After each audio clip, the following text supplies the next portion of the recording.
안녕하세요, 지한지한쌤이에요. 오늘은 동아시아사 11강 사회변동과 서민문화 파트 진행해보도록 하겠습니다.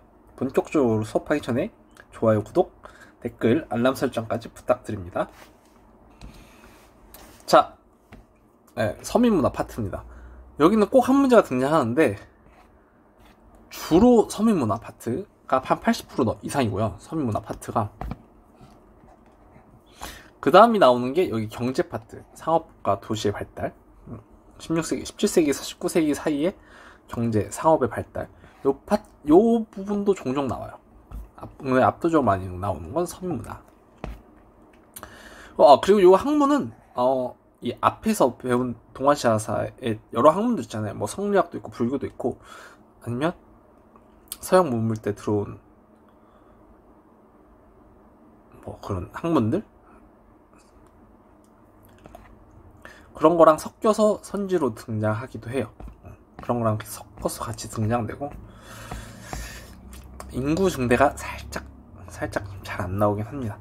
그래도 한번은 살펴볼게요. 그러면 본격적으로 농업 생산량의 증대와 인구 증가부터 시작하겠습니다. 자, 시작하기 전에 사회변동과 서민문화는 모두 17세기부터 동아시아의 17세기부터 19세기에 해당하는 이야기입니다. 이 시기에 농업 생산량과 인구 증가, 이 시기에 상업 발달, 이 시기에 서민문화, 이 시기에 새로운 학문 등장, 이렇게 되니까요, 이 시기인 거, 17세기에서 19세기인 거부터 확인하고 수업 내용 이해하면 좀 더 이해가 편할 겁니다. 아시겠죠? 자, 인구가 17세기부터 19세기 사이 동아시아가 모두 느는데 늘어나는 배경을 간단히 살펴볼 거예요. 그냥 이래서 인구가 늘었다라고만 이해하면 돼요. 아시겠죠? 중국부터 살펴보겠습니다. 일단 농업 생산량이 증대돼요. 그러니까 쌀이 많이 생산되는 거지. 오케이? 왜 그러냐? 일단은 여러 안 쓰는 땅을 농경지로 많이 바꿔요. 그걸 개간한다고 하거든요. 그래서 농경지로 개간을 하고 제방 및 수리시설, 물을 대는 걸 수리시설이라고 하잖아. 그걸 좀 더 보완하는 거죠. 논에 물이 더 잘 차게. 여러분, 벼는 이게 물이 항상 있어야 되는 거 아시죠? 벼 본 적 있죠? 근데 여러분, 도시 사는 친구들이 많으니까 사실 보기 어려울 수 있어요. 그렇지만 한번 이렇게 놀러 가면 봤을 것 같아. 어쨌든 벼는 이렇게 물이 있었다. 그리고 집약적 농업이 발달해요. 그러니까 땅에 벼를 더 많이 심는 거야. 그냥 같은 땅에 요만한 거에 뭐 벼 10개 심었다고 치면 그냥 간단히 이제 100개 심는 거지. 오케이? 그걸 집약적 농업이라고 해요. 그리고 벼 품종도 개량해서 조생종이라고 더 잘 자라는 벼도 심고, 곡창지대는 후난 후베이성 지역이 곡창지대로 성장했다. 쌀이 팡팡 나온다. 오케이? 그리고 아메리카로부터 구황작물이 유입돼요. 걔네들 뭐냐면 옥수수, 감자, 고구마, 땅콩 이런 거 있으면 식량이 더 늘겠죠. 이런 것만 먹어도 생활하는데 문제 없으니까.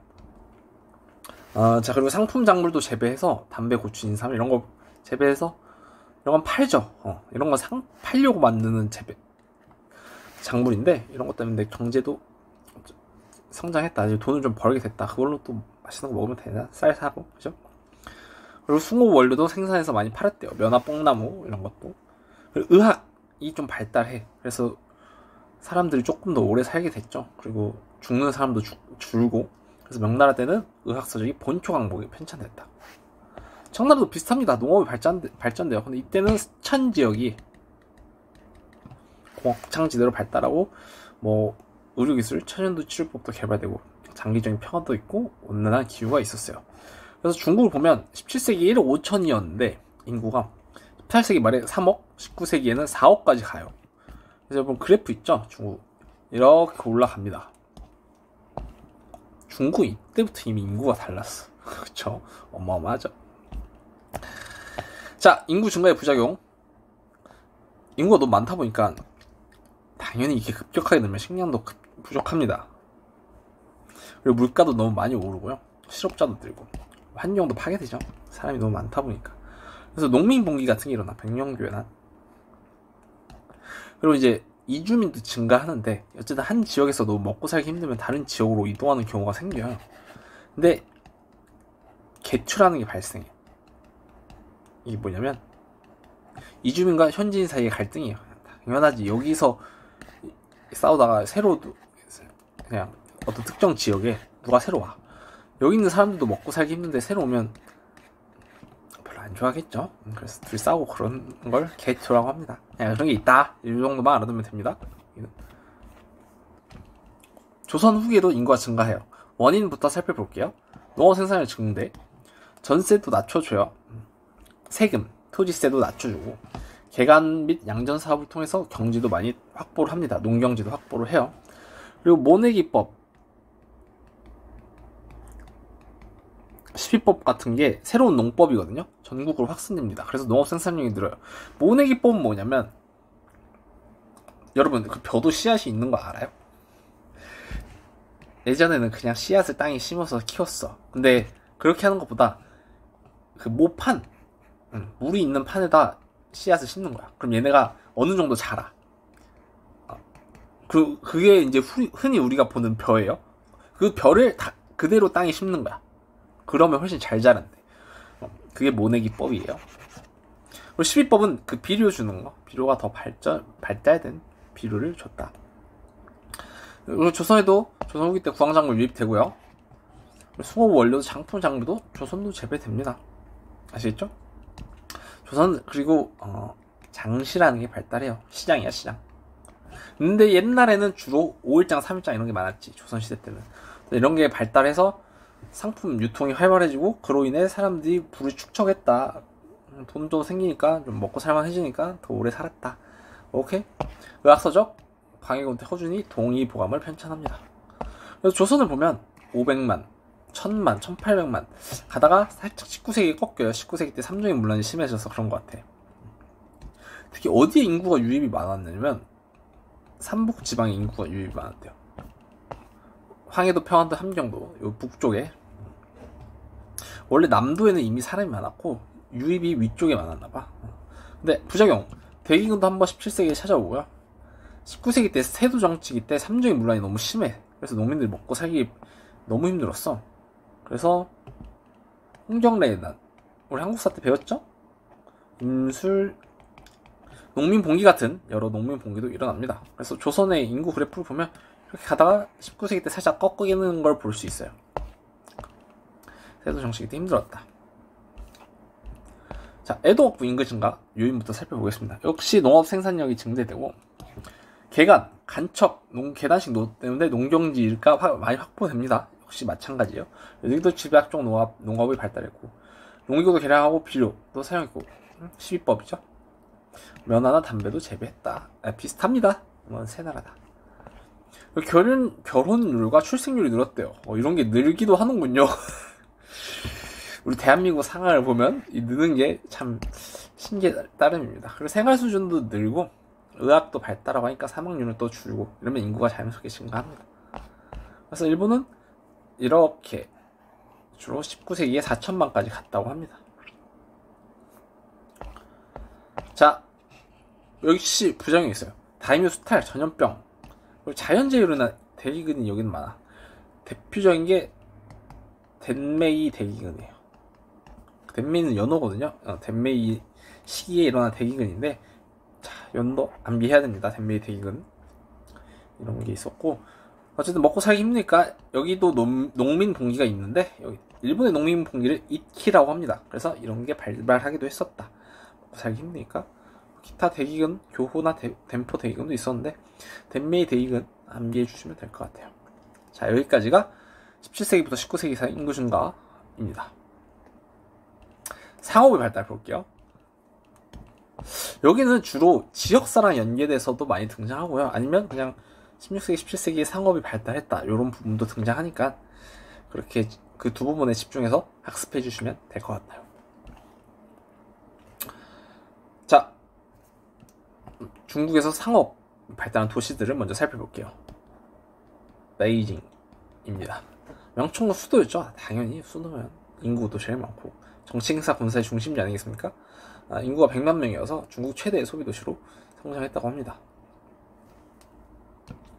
자, 특징. 대운하를 통해서 강남 지방에 쌀이 베이징으로 많이 유입됩니다. 대운하가 황하부터 강남까지, 창장까지 뚫은 운하죠. 그걸 통해서 베이징에 강남에 쌀이 유입됩니다. 쌀이 엄청 많이 들어갔다고 해요. 자, 그리고 강남 지방의 주요 상업 도시를 살펴보겠습니다. 첫 번째가 수저우예요. 시험에 자주 나오죠. 수호업이나 상업이 발달하고 견직물 비단을 많이 판매해요.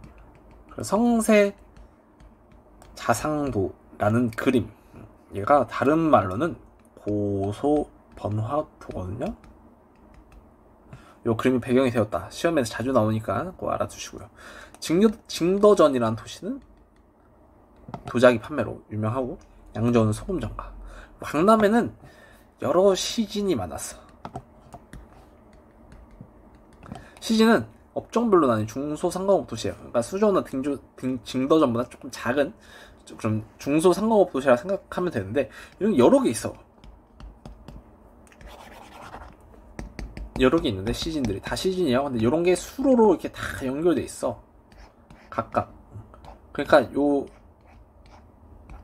이거를 거미줄처럼 연결돼 있다 해서 거미줄처럼 연결된 수로망을 활용했다, 이런 표현도 씁니다. 시진은. 그럼 여기서 만든 물건들은 대도시에 제공을 해요. 대도시에 수공 원료를 제공했다, 이렇게까지 알아두면 됩니다. 시진도 알아두면 좋아요. 그리고 대상인, 돈 엄청 많이 버는 상인들도 등장해. 자, 그래서 중국에는 어떤 대상인들이 있는지 살펴볼게요. 화북 지역에서 성장한 대상인을 산시상인이래. 그리고 강남 지방에서 성장한 애들은 휘저우 상인. 차이점은 산시상인은 주로 금융업, 휘저우 애들은 창장간 유통로를 이용해요. 다 강남 사니까 창장간 유통로 이용하겠죠. 이 둘의 공통점도 있어. 주로 회관 이란 걸 조직합니다. 동양 조직, 같은 고향인 사람들끼리 만든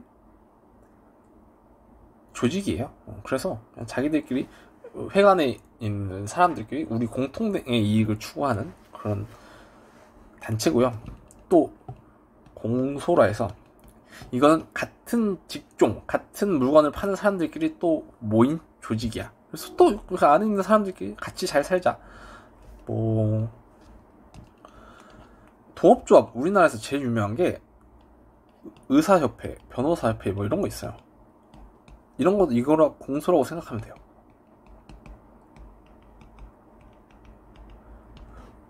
그리고 회관은 동창회 이렇게 생각하면 돼요. 어디에 동창회, 어디 지역 향후에, 이렇게 생각하면 됩니다. 산시상인, 휘저우상인 둘 다 소금을 전매했고, 독점 판매했고, 이런 것들까지 유통했다고 합니다. 이렇게 알아두면 되고요. 그래서 여기 산시상인, 휘저우상인도 좀 중요하니까 알아두시면 좋을 것 같아요. 조선의 사업 발달 살펴보겠습니다.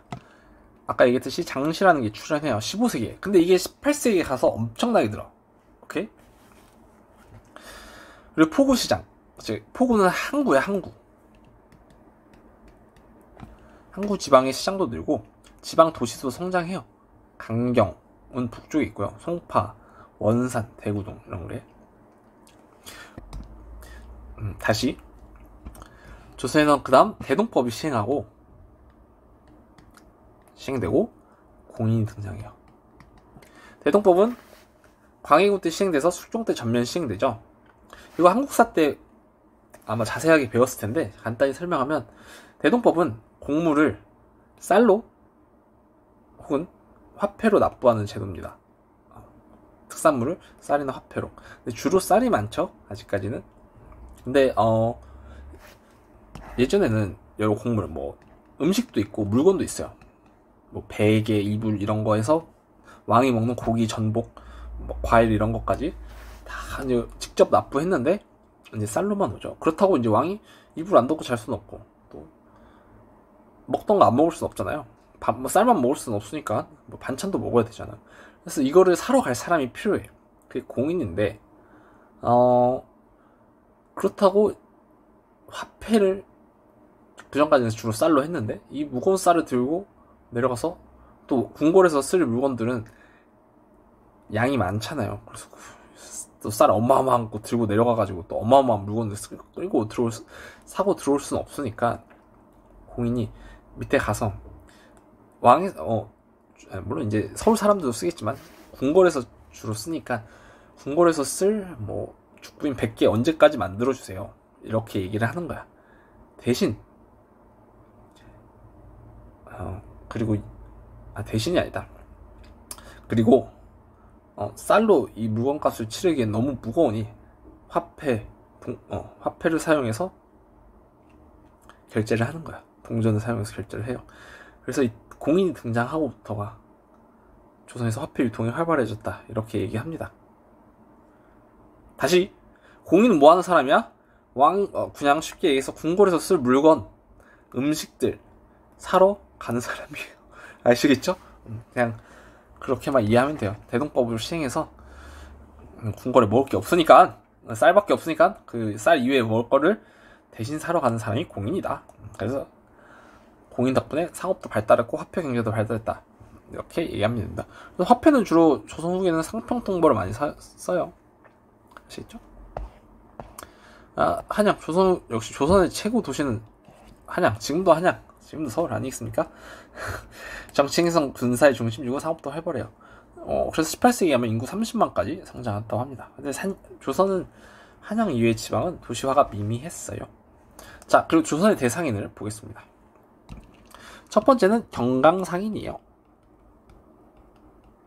한강을 중심으로 서남해안 연안을 진출해서 쌀, 소금, 목재, 어물 같은 걸 판매했대요. 산강을 중심으로 활동했다. 그리고 송상, 개성을 중심으로 활동하는 상인들인데 전국에 송방을 설치해서 이 송방을 중심으로 상업을 전개했대요. 그리고 청나라, 일본과도 대외무역을 전개했어. 송방은 쉽게 얘기하면 대리점, 핸드폰 대리점 이렇게 얘기하면 되죠. 그러니까 본사 있고 대리점 있어서 거기다 팔잖아. 편의점도 전국에 다 있죠. 그런 것처럼 전국에 송방을 설치해서 물건을 팔았다. 이렇게 이해하시면 됩니다. 의주에는 만상. 여러분 의주 어딘지 알아요? 여기 의주예요. 여기서 청과 대무역을 했어요. 쉽죠? 청나라 바로 밑에 있으니까. 그리고 동네는 부산에 있는 건데 얘네는 내상. 그래서 일본과 대무역을 주로 했답니다. 그렇죠? 부산은 일본에서 가깝잖아. 그죠? 이렇게 왔다 갔다 했대요. 그리고 보부상 많이 들어봤죠? 이렇게 지역마다 장시가 있어. 그러면 여기를 연결하면서 장시에서 물건 사다가 대전에서 물건 사다가 서울에 장시 갖다 팔고 또 부산 물건 사서 광주에 팔고 이런 사람들을 보부상이라고 한다. 이런 사람도 발달했다. 이렇게 생각하면 됩니다. 다음 에도막부 살펴볼게요. 자, 에도막부에서는 조카바치라는 게 발달을 해요. 조카바치는 무사랑, 존인 상인 상공업자를 얘기하거든요. 거주하는 계획도시야. 그래서 행정, 군사, 상업의 도시 기능을 했다. 아시겠죠? 존인은 뭘 하냐면 무사에게 물품을 공급해요. 물건 사고 팔아서 필요한 물건들을 무사들한테 공급합니다. 에도막부는 어쨌든 병농분리가 신문제가 확연하게 있기 때문에 각자 자기 할 일밖에 못했어요. 무사는 무사, 존인은 존인의 역할, 농민은 농민의 역할. 어쨌든 상업은 그래서 이 조카바치를 중심으로 상업이 발달합니다. 아시겠죠? 그리고 산킹코타이 제도로 오가도. 산킹코타이 제도 설명했죠. 이렇게 일본이 있으면 여기 도쿄야 각 지역의 다이묘들이 1년씩 에도에 와야 돼. 근데 이때 오는 에도로 오는 큰 도로가 5개가 있던 거야.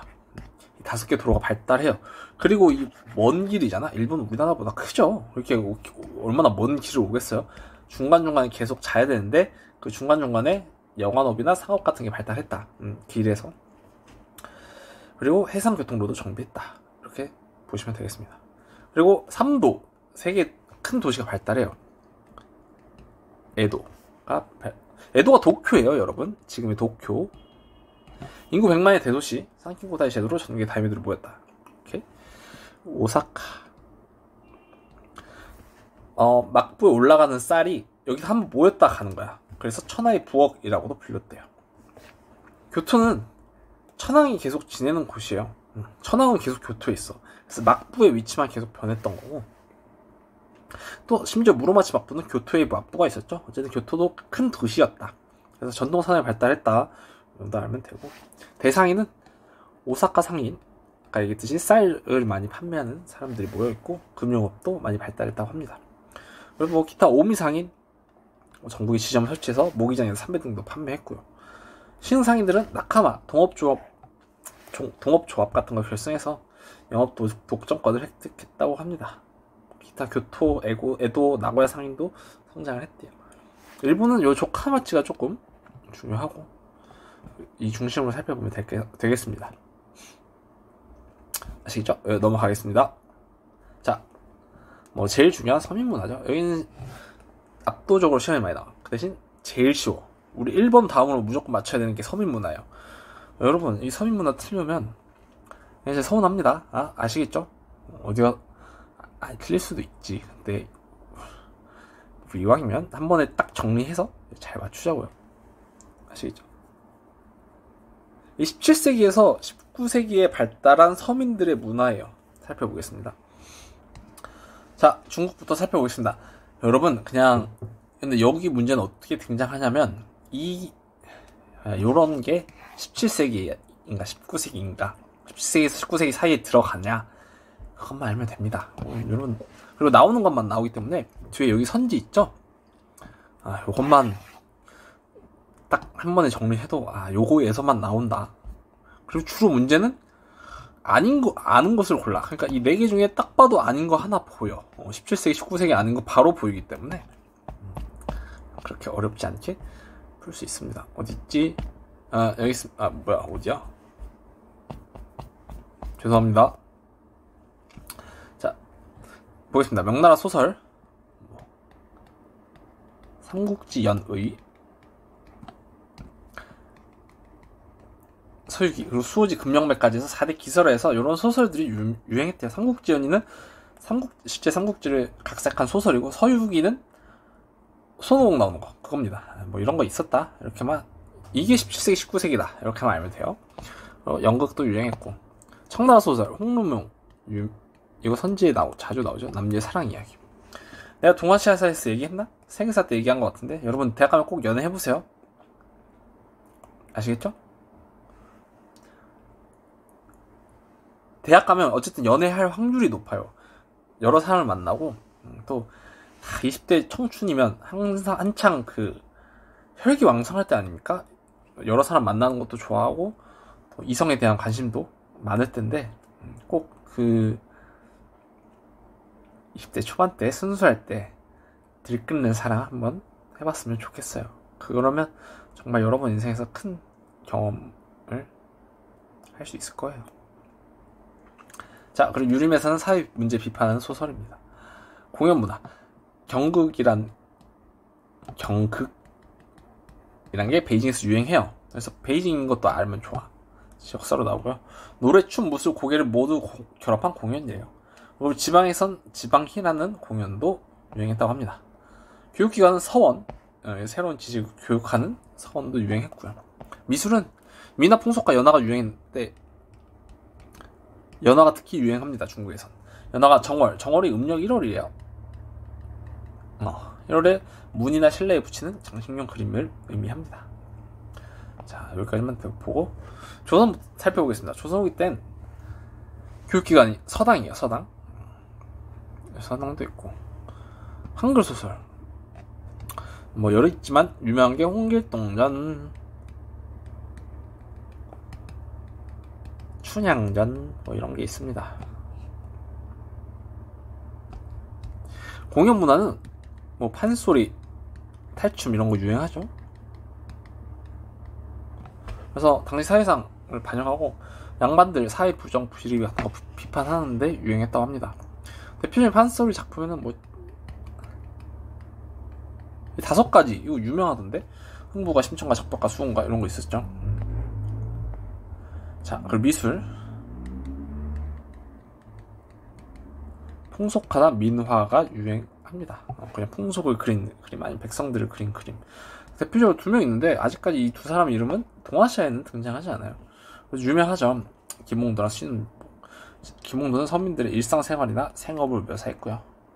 신윤복은 도시민과 부녀자의 모습을 많이 묘사했다고 합니다. 문학은 뭐 시사, 중인들이 문학 모임을 이라는 시사도 많이 조직했대요. 에도왁부의 서민문화 살펴보겠습니다. 에도왁부는 어쨌든 존인들이 상업으로 돈을 많이 벌다 보니까 이 존인들이 즐기는 서민문화가 많이 유행해요. 교육기관으로는 데라코야라는 게 있어.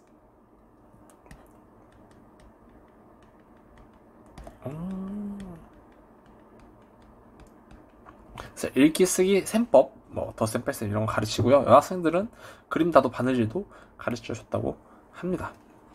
풍속화, 우키요에라고 일상생활이나 풍경을 그린 채색판화라고 합니다. 이게 서양 인상파들한테 오히려 영향을 줬대요. 신기하죠? 우키요에도 유명하니까 꼭 알아두시고요. 노래는 와카나 하이쿠라는 정형시가 유행했다고 합니다. 아시겠죠? 공연문화, 이 2개가 좀 유명해요. 시험에도 자주 나오고. 가부키는 음악, 무역, 연기를 결합한 대중연극, 사람이 직접 하는 연극이고요. 분락쿠는 인형극입니다. 그리고 문학에는 일본 영대장이라는 존인들의 경제적 성공과 몰락을 그린 소설도 유행했다고 합니다. 자, 다시 여기는 그냥 이게 17세기인지 19세기인지 말하면 되니까 절대 틀리지 맙시다. 화이팅! 그리고 새로운 학문의 발달, 요거는 여러 학문과 결합해서 등장할 거기 때문에 살펴보겠습니다. 자, 명말부터 청나라 때까지는 이제 경세치용과 실사구시, 너무 학문을 위한 학문보다는 인간은 학문 세상에 대한 이익이 돼야 되니까 진짜 실질적인 학문, 그리고 사실을 바탕으로 한 진리를 탐구하는 학문이 필요하다. 그게 경세치용과 실사구시입니다. 이거에 대해서 학자들이 많이 탐구를 해요. 그리고 여러 학문들이 발달하는데 농학에선 서광이가 농정전서라는 책도 발간하고, 과학기술에서는 송승의 천공괴물, 약학에서는 이시지 본초항복, 이거 다 명나라 말기예요. 세계사 배우는 학생들은 이거 명말기라고 배워. 수학에서는 삼법통종 뭐 이런 게 발달하고요. 경세치용과 실사구시의 대표적 학자는 3사람이 있습니다. 그리고 청대에 들어서는 고증학과 공양학이라는 학문이 등장합니다. 고증학은 유교 경전, 금상문, 역사서, 이제 과거의 책들을 실증적이고 객관적,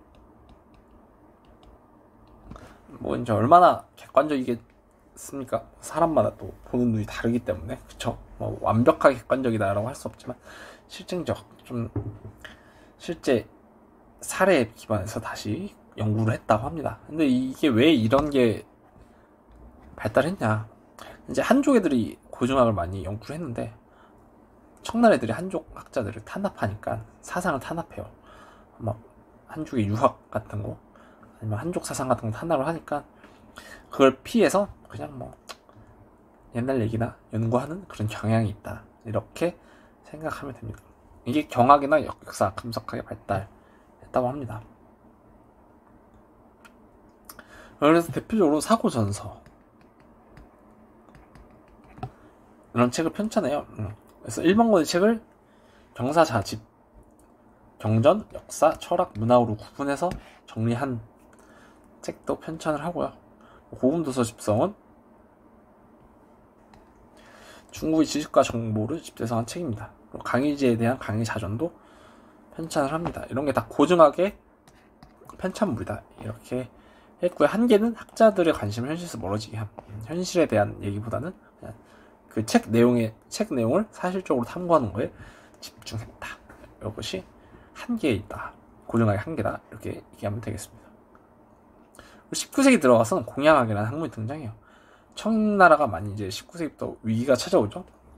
영국이랑 프랑스도 쳐들어오고, 그래서 이 위기를 극복하기 위해 등장한 학문입니다. 얘는 춘추 공양전, 중시한 학문이에요. 춘추공양전은 공자가 쓴 춘추의 해설서입니다. 이 춘추공양전을 중시하면서 어떤 거에 관심을 가졌냐면, 공양학은 현실 문제에 관심을 가져요. 현실 사회 비판에. 그래서 현실을 비판하고 사회 개혁을 추구합니다. 대표적인 편찬물이 해국토지예요.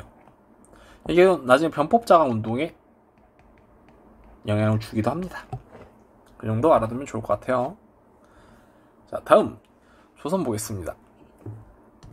조선 후기는 실학, 역시 이것도 새로운 기존의 사회 모순의 해결책을 제시하면서 등장한 새로운 학문이죠.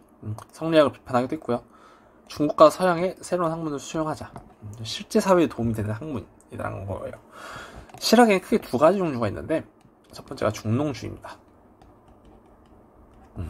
농업을 중요시하는 실학이에요. 그래서 토지개혁, 그리고 자영농 육성, 농민 생활의 안전을 강조해서 농민들을 잘 먹고 잘 살게 하자. 그럼 국가의 부는 당연히 늘어난다. 그래서 이 정약용 유형원이라는 학자들이 주장합니다. 그리고 중상주의 실학자가 있어요. 상공업체는 무역을 좀 더 활성화하자. 그리고 청나라 문물도 수용하고 기술도 혁신하고 양반제도도 개혁하고 소비를 강조해요. 그래서 박지원, 박재원, 홍대종 등이 중상주의 실학자의 대표 인물이죠. 자, 동아시아사에서는 이 정도만 알아둡니다. 그리고 국학, 우리의 역사와 지리를 탐구하는 학문이죠. 역사에는 안종복의 동사강목, 유독공의 발해오, 이종휘의 동사 이런 책들이 있었고요. 지리서에는 이중환의 택리지, 김종호의 대동여지도 이런 게 있었습니다. 요게 조선 후기 때인지만 알아도 돼. 그런 것만 알아도 큰 무리 없을 거예요. 자, 그 다음 서학. 서학은 서양 학문을 통틀어서 얘기하는 거예요. 그 중에서도 우리가 서학이라고 얘기하면 주로 천주교를 의미해요. 그러니까 서양에서 들어온 여러 학문 중에 천주교가 가장 많이 퍼졌거든요, 조선에서. 그래서 우리가 흔히 서학을 천주교를 얘기할 때 서학이라고 표현을 하기도 합니다. 이게 천주교가 굉장히 확산돼요. 평등사상과 제사의식 거부 때문에 조선에도 굉장히 확산되는데 당연히 정부는 탄압하죠. 그래서 박해 이런 게 많이 일어납니다. 농업은 농가집성이라는 책을 편찬해서 이양법, 모내기법도 보급합니다. 자, 일본 살펴볼게요. 일본의 고학은 성리학을 극복하고 공자, 맹자의 시대의 유학으로 다시 돌아가자, 이런 겁니다. 그래서 또 고전을 실증적으로 연구하고 현실 사회의 문제도 갖고 실용주의 학문 중시해요. 약간 공양학이랑 비슷하죠. 대표 학자는 이토 진사이라 해서 주의를 비판하기도 하고요. 오유 소라이라는 인물은 6개의 고대 유교 학문을 강조하기도 합니다. 얘네가 고학인지 알면 됩니다. 고학의 의미랑. 다음 국학 살펴볼게요. 국학은 일본의 신화, 역사, 문학을 중시하는 거야. 역시 우리나라 조선의 국학은 조선의 역사와 지리를 중요시하는 거죠. 일본의 국학은 일본의 신화, 역사, 문화를 중요시하는 거야. 그래서 일본 고유의 정신으로 돌아가자. 천황에 대한 충성심과 일본 문화에 대한 우수성을 중시합니다. 대표적인 인물로 모토오리 노리나가라는 인물이, 그래서 고사기전에서 일본의 우월성, 일본 압도적으로 최고다, 이런 걸 주장합니다. 그리고 대일본사를 편찬해서 일본 왕실의 역사를 서술하고요. 나중에 조나운동, 마쿠타도운동, 이제 메이지 유신 이전이죠. 그런 거에 영향을 주고요. 국가 신토 수립에도 영향을 줬다고 합니다. 그리고 난학 우리 아까 배웠죠? 18세기에 난학이 유행하는데 대표적으로 스기타 겐파쿠가 해체신서라는 네덜란드 의학사를 번역한 책도 있었다. 난학 교습소를 설립해서 서양 의학과 과학도 교육을 했다고 해요. 농업은 여기도 농업전서라는 책도 편찬했대요. 자, 여기까지 17세기에서 19세기 발달한 학문까지 살펴봤습니다. 각 학문의 특징과 대표 인물들 중심으로 학습해 주시면 될 것 같습니다. 자, 그럼 오늘 수업은 여기서 마무리하고요. 다음 시간에 또 만날게요. 그럼 안녕.